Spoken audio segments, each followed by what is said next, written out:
Criticism, I just don't want to hear it. I know, particularly when it's ill-informed or unkind. But what is the difference between criticism and critique? And learning to communicate and listen with grace is a pretty powerful skill. So that's what we're talking about today. The Speakeasy Podcast, honest conversations about leadership and sanity in the creative industry. I'm Karen Steffel. And I'm Jen Estel. Managing creativity in business, we probably have an opinion on that. No prohibitions. Clearly, we have cocktails. You know, this is an interesting one because at first we thought we'd strictly talk about criticism, but as we were exploring the topic, we really changed from our original thinking. I think anytime we explore a topic, we always are looking for distinctions. You know, we're both lovers of words, and so looking for the distinction of why this particular word versus another word. And I think once we started comparing the two to dive into criticism, I think we just found more value to talk about both. That's true. Speaking of distinction, this drink. You know, I am a gin lover, but I think a Hendrick's gin is maybe one of my favorites. It's just so lovely. And that's what we have in our Tom Collins. It's just such a classic drink, and it feels great with the topic. I can't even articulate why, but it feels just right. It does feel right. Maybe because there's nothing that you could even criticize about a good Tom Collins. So we do love it. We do. So what is the difference for you between criticism and critique? Well, it's interesting because I feel like criticism is generally just negative. You think about criticism as in the comments, the comments section, right? Yeah, don't read the comments. Don't read the comments. But in our industry, critique is a really important thing. And the job of critique is to hold something up to standard, see if it's doing its job, hold it to task. And so criticism to me feels off the cuff, whereas critique feels thought out. Well, you know that I love doing my research and I love citing things because I'm a geek like that. So criticism is disapproval or fault finding, where critique is that detailed analysis. And I really like thinking of it in that way because if you have a detailed analysis when you're giving a critique of something, first of all, you're not analyzing a person, you're analyzing whatever the thing is, a piece of art, a process, an output, an outcome.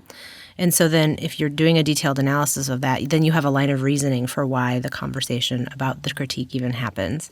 Well, not only do you have a line of reasoning, it's done with the express intent of improving the thing at hand, right?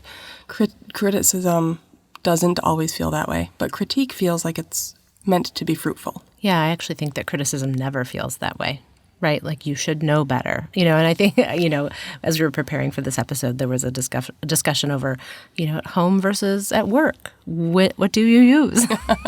Well, and you said that when we were doing a little bit of research, you said that they're sometimes used interchangeably, and that is 100% inaccurate to use those two words interchangeably. I do think it's completely inaccurate, and I think the fun part that I found from a copywriting standpoint, especially with headlines, is that critique gets used more often when they mean criticism because it's fewer letters. Well, there you go. You only have so many inches. I would suggest a condensed font. That will help you get all of your letters in. Maybe some kerning? Yeah. So was that a critique or criticism? Well, since I have a little bit of expertise in typography, we'll call that a critique. There you go. See, it was for the express interest of making it just so. Yeah, and making it more accurate. No, I don't even remember why we picked the topic of criticism. I don't either. And when you really boil it down and start to dig through criticism, it's not a very good feeling and it's not a very good trait, right? Right. And I think that, and we were talking about, you know, what do you do at home versus work? Is there one over the other? And I think, you know, I can be honest and say that I'm guilty of being maybe a little bit more critical at home because of the pace at which we're moving, or maybe it's because of the little people I'm trying to usher, or even the husband that I'm trying to, like, just help me. But even with kids, like, you know, there's a you should know better point of view that I have, where when you're only dealing with adults in a professional setting, sometimes maybe that feels different. I'm not sure. Yeah. I'm guilty. It's not all the time, certainly, but I'm not 100% at my best. You were even saying that home's your safe space, so maybe that's why. Oh, yeah.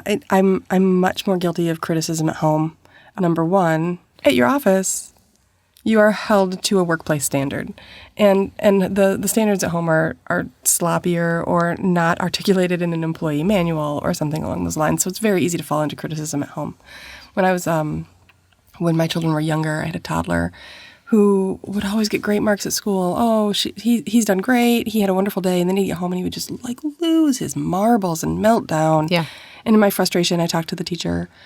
And she said, Mom, how you have a bad day at work and you've held it together even though things have gone poorly or you didn't understand what you should be doing. And then you go home and you can just let it all out because it's your safe space. And it's just hard work being a toddler. So they let it out at home where it's their safe space. And that was really smart to me, which is why I appreciate toddler teachers. Mm-hmm. The fact that when we're at home, we expect it's the place where we can lose it. We don't have to put up a facade. We don't have to be careful. Things can fall out of our mouths that we might not intend to say, and people will love us anyway. Yes. Right? So hopefully. We hope. So to be honest, it is a little easier to let criticism fall out of your mouth when you're at home. Yeah. So at home, we don't have a lot of rules at our house because we found that you can pile rules upon rules upon rules, right? And then kids don't remember any and then follow none. So there's some school rules where it's like, be friendly and safe and responsible.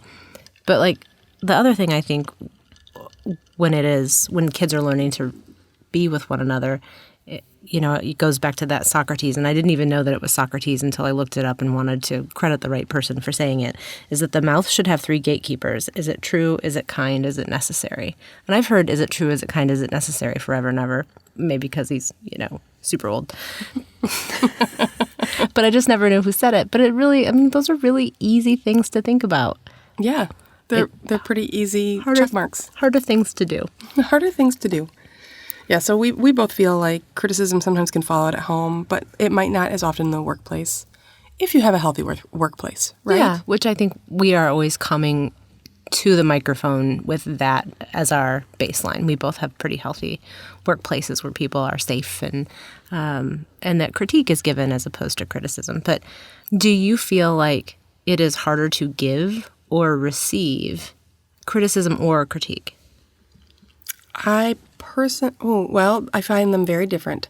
I have no problem giving critique because that's my actual job as the creative director, ensuring that the product that is built at Redhead is meeting certain standards for our clients. So the critiques of, is this functioning the way it should? Will it move the needle for the target audience? Those kinds of things are very natural, and we have quite the language and processes around those at the office. Mm-hmm. Criticism is much harder to give, and I don't even know if criticism has a place, to be honest. Right. I have no problem receiving it. I guess that's kind of your job. So hearing critique doesn't bother me. I'm used to it. How about you? I think that critique about the work is so much easier to give. That is just like you said, there's a vernacular that we have. We're all on the same page in terms of wanting the best for our clients. And we all enjoy being pushed by one another to do more and deliver more and add value. So I think critique of the work, or even the process sometimes when we have to reset and say what didn't work there, that is much easier because it really isn't about us as individuals. I think critique for professional development is harder. I think it requires a lot more nuance in the conversation and a lot of trust, because I think the recipient of any piece of constructive feedback has to trust that it's coming from the right place. And it comes back to, you and I always go back to communication. It has to be trusted that it's coming from the right place. I think the timing has to be right. I think the tone has to be appropriate. And you just really have to come from a place of best interest, even when it is, when you're talking about somebody's goals and how can I support you move forward and what else, what are you missing? Those are much easier pieces of critique. But when it's, wow, that was disappointing that happened, or we really should have known better because that doesn't align with our values, those are hard conversations to have. Those are. I did let one fall out of my mouth a few weeks ago. I found some errors on something that shouldn't have errors, and I was really frustrated because I thought my team would have caught them. And I articulated my frustrations right away, sooner than I should have, and without as much grace as I should have used. And having a conversation with a staff member later, I realized, wow, I could have handled that better. Now, my critiques were not wrong, Right. but they came out more like criticism because of how I handled them, right? Right. And so it's the work needed to be changed. There was something that was missed. Those things happen all of the time. But you can really change how you address it. Yeah. And something about how you address it and the tone of voice you use and when you choose to present an observation turns it from a critique into a criticism. Yeah. Right? I think, too, both of us have been in this position where, and this is more aligned with things like human resources and difficult conversations, but when there's a criticism that is in your head, right? It lives like a criticism in your head, and you're worried about how to articulate it in a constructive way, especially when it has to do with a human resources issue. We've both been in the position where we've had to let people go, and we've sat on it and sat on it and sat on it. I just think that when you're worried about giving or receiving, whether it's criticism or critique, when you're kind of suffering over the unsaid, it takes up so much emotional energy that at some point you just got to do it. So it's about making sure that it doesn't fall out of your mouth like vomit, like, I'm so angry at you, whatever the internal dialogue is. So it really requires us as leaders to process it and think about it. Sometimes your 24-hour rule, that's always been so helpful to me, because you don't want something that really can be constructive to fall out of your mouth like a criticism and cause a ding in the relationship when really what you want is to move forward. Right, and you might not get the result you want. And in this instance, I did not use my 24-hour rule, which I should have done, but you don't get the same result, and you don't get the same good feelings, of course, like you said, the ding in the relationship, if you can't present things in a logical way, right? And it's funny because criticism, to me, is always ill-informed, or what I perceive as a criticism is something coming from someone who doesn't have the qualifications to have an opinion. Yeah, like don't read the comments. Right. Like, well, you haven't studied for 8 years to become a lawyer. How can you say what the nuances here are on this issue? Yeah. Or something along those lines. So oftentimes I feel like criticism happens when you're not speaking with all of the facts or all of the tools that you should have at your disposal to be able to have an intelligent, useful opinion. Yeah. I took a leadership course forever ago before children, and one of the principles that was discussed for a long time has always stuck with me, that, and it was in relation, it was in the context of actually stepping away from your fear, in terms of going towards your leadership and really embracing yourself as an entrepreneur or fill in the blank. But the person said, you're the one on the court playing the game. So you can either choose to listen to the people in the stands who are just sitting up there. They're either cheering you on or they're booing at you. And you can choose to listen to all or both. But don't allow the people who are not playing the game influence the game. It's true. And it's always really resonated with me. Like, if you're in the stands, great. But if you're booing me, I'm the one on the court. I'm the one on the court. So in essence, we're telling the people in the comments to zip it. Yeah, well, is it kind? Is it true? Is it necessary? Right. And that's where I think sometimes criticism is born out of hurt or jealousy. Yeah. And it just has no place. So, we were talking about workplace. There's a standard that has been missed or a detail that has been overlooked. Those are places where a criticism or a critique done kindly is very useful. But we see criticism in places, I can't believe she wore that. I can't believe he would act that way. I don't like what she did with her hair. Those are really baseline observations, but we see those all the time, right? And who are we to say? Yeah. Who am I to say what you should do with your hair, Karen? Exactly. Or what you should do with your social media account. Right. Filter away. It's tempting, though. I think in our culture it's really tempting to feel like, because the avenues are there to make a comment, that your comment is welcome. And if you haven't remembered, is it necessary, is it kind, you can just say something that's fully irrelevant, and all you're doing is gumming up the universe. I think it's easy, even especially with social media, that the lines are blurred between what is critique and criticism, because everybody who's listening has somebody who posts something where they're down. They're going through a tough time. Somebody is ill. I mean, their dog is lost. Who wouldn't post something positive or send a little heart out to them, right? That's what we do, because that's our way. That's our digital way of sending out a high five or a hug. But we also have people who then kind of, I wouldn't go so far as to say that they troll, but they really want to offer that expert view on how it could have been handled. And every time that happens, where they feel, where it poses as a critique, where it really becomes a criticism, kind of drives me crazy and makes me want to smack myself in the forehead. Well, I think that's, I mean, when you think about it, what I could be offering you might be true, and it might be intended to be kind, but is it necessary? There you go. So maybe it just hasn't made it through all of the gates, and we all have to remember the 3 gates, right? That is true.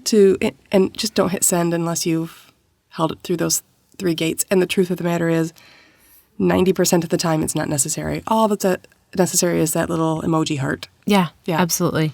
Here's a question. When the lines are blurred between criticism and critique, is that passive aggressiveness? It probably isn't intended to be, but often it feels like it is. That would be my answer there.